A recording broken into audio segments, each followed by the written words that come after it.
In this video, I'll show you how to fix downloads being blocked in Microsoft Edge. I've got two different methods you can try, so hopefully one of them works for you. Let's get started.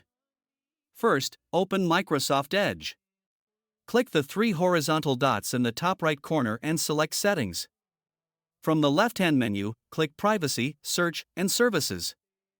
Now select Site Permissions. Click on All Permission. Scroll down and select Pop-ups and Redirects.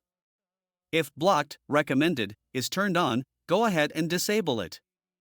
This can sometimes prevent certain downloads from starting.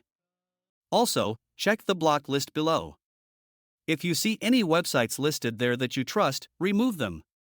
Being on this list can stop downloads from those sites. Once you've done that, close the Settings tab. If downloads are still blocked, the issue might be coming from Windows Security. Click the Start menu and search for Windows Security, then open it. Go to Virus and Threat Protection, scroll down, and click Manage Settings. Temporarily turn off real-time protection. After that, go back and click App and Browser Control. Make sure any blocking features here are disabled as well.